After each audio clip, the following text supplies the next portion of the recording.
នេះគឺជាបនដល័យដែលអាចផ្ទុកសៀវភៅបានរហូតដល់ 70000 ក្បាលនិងអ្នកនាងស្ដាប់អត់ខុសទេគឺ 70000 ក្បាលអញ្ចឹងនៅក្នុងវីដេអូមួយនេះខ្ញុំនឹងធ្វើដំណើរទៅបនដល័យមួយហ្នឹងដោយសារតែបនដល័យហ្នឹងគឺនៅក្នុង mall អ្នកគ្នាហើយ mall ហ្នឹងគឺថាធំខ្លាំងមែនតើខ្ញុំដើររកពីអ្នកមិត្តភ័ក្ដិខ្ញុំឡើងវង្វេងអ្នកគ្នាអញ្ចឹងផ្លូវតែមួយទេគឺយើងត្រូវរក map ដែលជំនួយនៅក្នុងទីតាំងមួយហ្នឹងអញ្ចឹងណាជាទូទៅនៅក្នុង mall មួយដែលធំមែនតើគឺគេមាន map សម្រាប់ឲ្យយើងមើលទីតាំងអញ្ចឹងទៅតែឥឡូវនេះយើងកំពុងតែមើលទីតាំងថា library មួយហ្នឹងនៅកន្លែងណាអញ្ចឹងទៅដើម្បីយើងស្រួលដើរទៅរកទីតាំងអ្នកគ្នា screen ទីតាំង screen នេះដើរវិញផ្លូវទីតាំងណា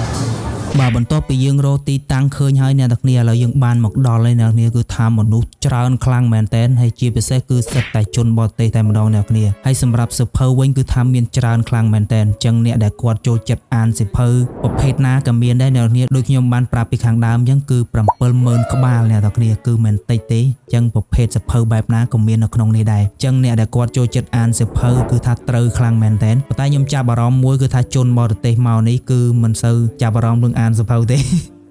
អានេះខ្ញុំឃើញណាគឺចាប់អារម្មណ៍លើការថតរូបច្រើនជាងអ្នកទាំងគ្នាដូចអ្នកទាំងគ្នាបានឃើញនៅក្នុងវីដេអូមួយនេះចឹងម្នាក់កាន់តែទូរស័ព្ទថតទេដោយសារតែការតែងការទុកដាក់ការរៀបចំគេគឺបានស្អាតខ្លាំងមែនតើបាទហើយយើងទៅនេះមិនទៅតែឯងទេអ្នកគ្នាយើងទៅជួបបងស្រីដែលធ្លាប់ធ្វើការមួយគ្នារាប់អានគ្នាដូចបងនេះបងចឹងណាបាទឥឡូវគេបានប្តីមានកូនមួយបាត់ហើយបាទប្តីគេគឺជនជាតិហ្វីលីពីនអ្នកទាំងគ្នាមុខស្តៀងខ្មែរដែរមុខហ្វីលីពីនហើយឲ្យទៅជួបមុខដឹងតែសួរមកថ្ងៃពេលណាយកប្រពន្ធថ្ងៃពេលណាយកប្រពន្ធតែយកឃើញបាទនិយាយចំទៅគេអ្នកមានប្តីមានប្រពន្ធជួបយើងអ្នក single គឺគេនិយាយឌឺរឿងហ្នឹងតែម្ដងបាទបន្ទាប់មកយើងក៏ថតរូបទុកជាអនុស្សាវរីយ៍ 4-5 ប៉ុស្តិ៍ចឹងទៅអ្នកគ្នាដោយសារតែយើងខានជួបគ្នាយូរដែរហើយម្យ៉ាងទៀតគឺមកកន្លែងនេះគឺជាកន្លែងដែលស្អាតមួយដែលគេតែងតែពងប្រាថ្នាមកដើម្បីថតរូបហ្នឹងឯងបាទបន្ទាប់ពីយើងថតរូបហើយយើងក៏ឡើងចរាយន្តមកមួយជាន់ទៀតមកអ្នកគ្នាគឺគេមានចរាយន្តសងខាងឲ្យយើងសម្រាប់ឡើងចុះចឹងណាហើយនៅលើនេះយើងអាចមើលទិដ្ឋភាពទៅខាងក្រោមស្រស់ស្អាតខ្លាំងមែនតើហើយក៏មានហាងនំប៉័ងហាងកាហ្វេសម្រាប់ឲ្យយើងអង្គុយលំហែកាយ